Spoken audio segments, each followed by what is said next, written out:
Hi, welcome back. We picked out all the wood that we need to cut to make the doors for this cabinet, and this is the cabinet that my father made so many years ago, and what we're doing is we're going to fit it with new doors. So this is going to be a video about the next stages of squaring up some of the lumber that we picked out from the wood supply and fitting it to this, and we have to take into consideration this arch that he's put in here.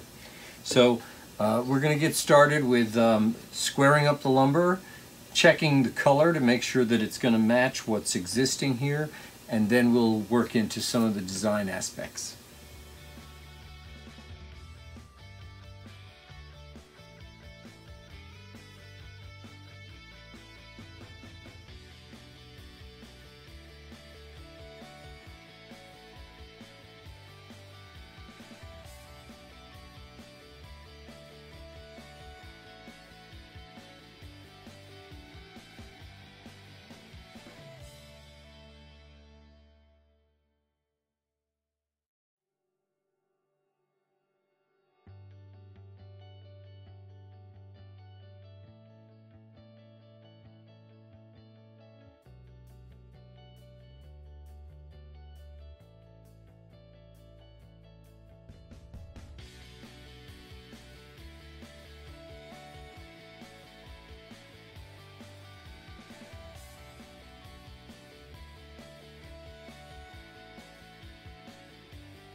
Taking out most of that hump that was there, and I'm using the Stanley 1 to do this, mostly because of the size. But you see this grain here goes up this way, and so if I were to come this way, it tears it up. So I have to come from this side. Don't want to overdo it because I don't want to lose a lot of my profile. So just taking my time and working this down flat and straight. I'm trying to do this mostly unplugged, or so far completely unplugged, and because I think my father would have done it the same way 50 years ago or 60 years ago when he did it, so it's working pretty well. We got most of this curve done, so now we have to flatten this top part. So I've switched to a number 2. Still a very shallow cut, and I'm trying to knock off these high spots first. You know what? I think I'm going to switch back to the number 1. I think that was doing better for me.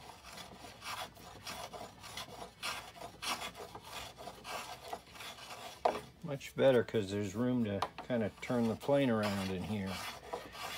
Get it to where I need it.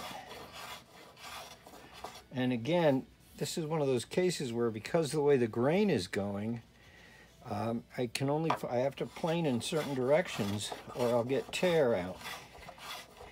You can see this number 1 is doing a great job. And I take my time because I don't want to go too far here and not there. So I have to stop and take a look at it. This is my front, and I don't care if the back is a little lower because it won't show on the cabinet side, but let's take this a little bit more.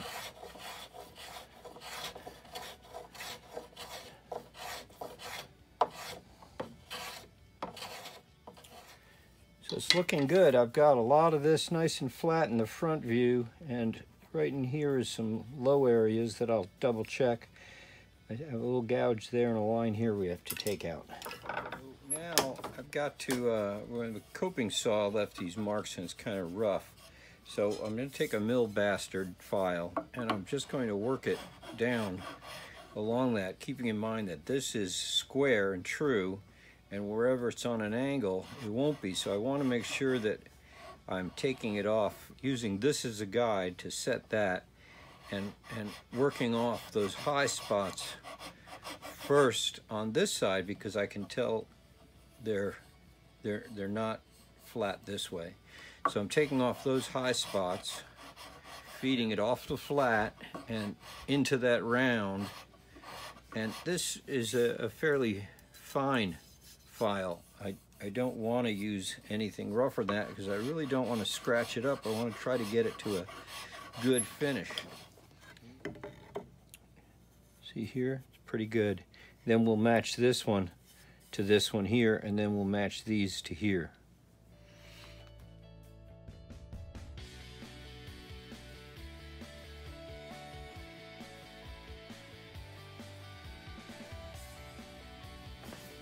All right, so this is the centerpiece in the cabinet, and it'll be half will be one door and half will be the other door. So when they come together, it'll make a wider piece.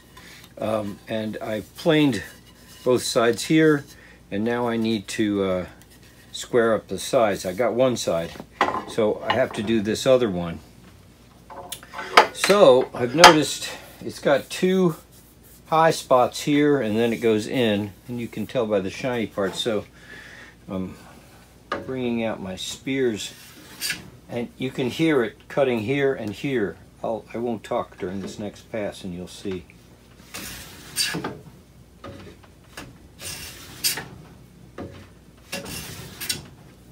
Just cutting here, cutting here. That means there's a hollow there. So this all needs to come down. And I want to do this before I split it, because I want to split it in the middle. And if I have to do this afterwards, it means that the two won't be equal.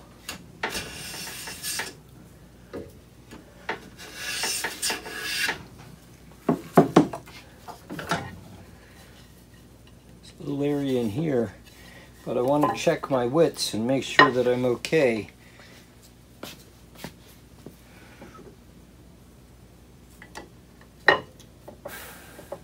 That appears to be thinner to me, but it's not. So actually, they're pretty good, but I want to take a little more off this side. Now I'm sure there are a few of you that are thinking, well, why don't you just let the blade down and take a coarser cut? But I don't want to just take it off quickly. I want to be able to finesse it off so that I don't go any further than I need to, because I don't want to lose any more wood than I need to. And before I take this any further, I want to check square on it and make sure that I'm okay there. So this is my face. It looks like I can take more on that side, so that's good. So let's take down this edge, angle it a little bit.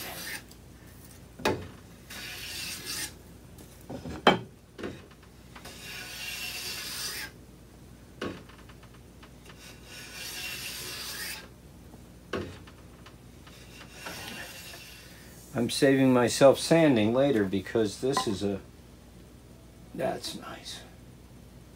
That's nice. This is a beautifully smooth board. It will require no sanding at all. In order to cut the board in half and only halfway through so that I can split it and use it for the door center pieces, I'm using this Stanley 50 kerf plane that I've been waiting for. A good friend modified it for me, Bob Page, Loon Lake Tools, and I did a video on that. You can see that, but he modified this plane to make this kerf plane out of it. And so I'm using it basically to cut this piece in half, and then I'll alternate that. See if you can see this. This is that centerpiece, and what I need to do is I need to cut it halfway through here.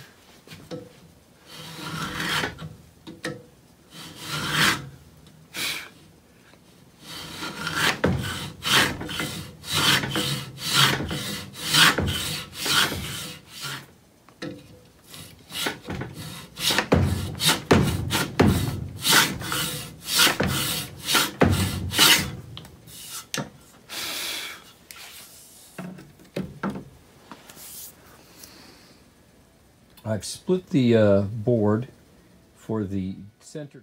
So this is one saw kerf, and the other saw kerf was here, so that the 2 points touch.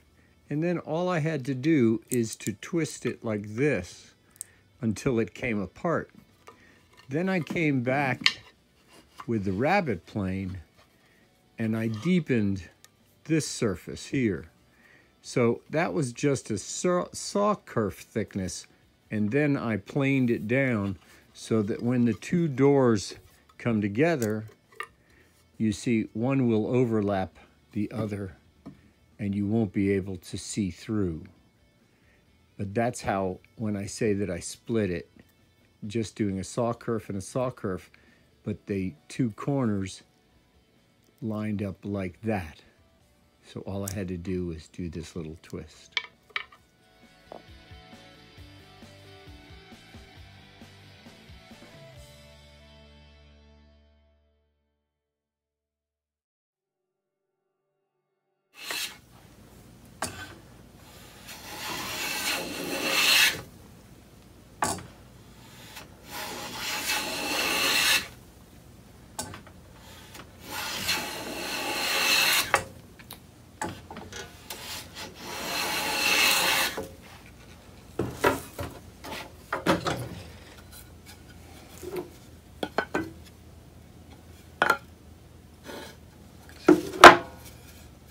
This one pass this way. Just clean it up a little bit.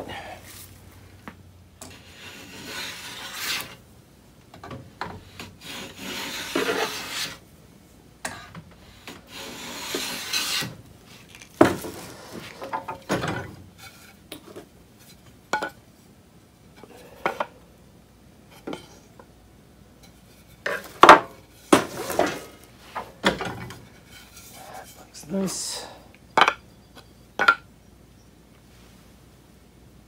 It's nice.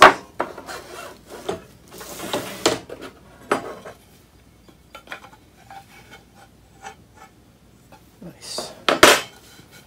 So that is our outside.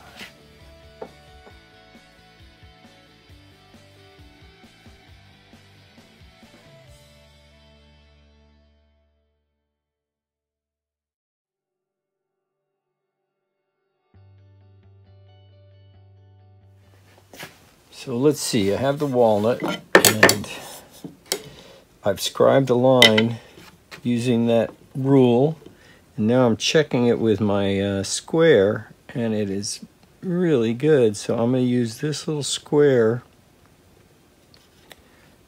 and this little knife to just cut in that line.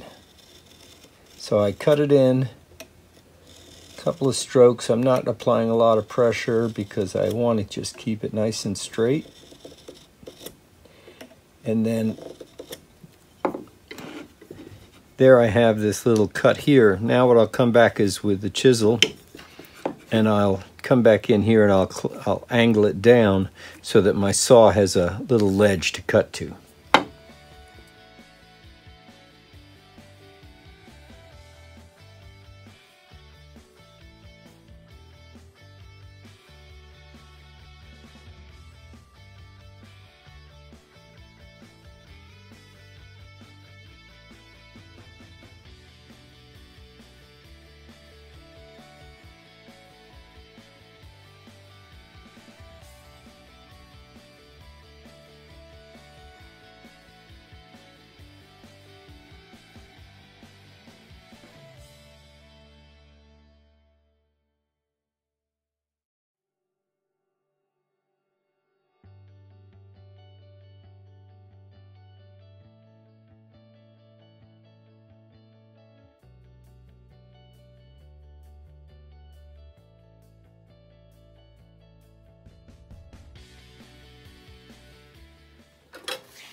So I started off marking the line just like I did on the other one, and now just cutting down along that line.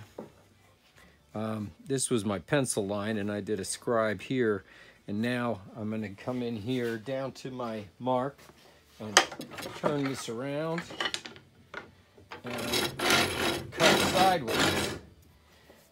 And what I did was I used that chisel to decide how wide the tenon has to be, because that's the size mortising chisel I'm going to use. So I actually held the chisel itself up to the board to make sure that it works out. And so now I'll come back in here and cut this face in here.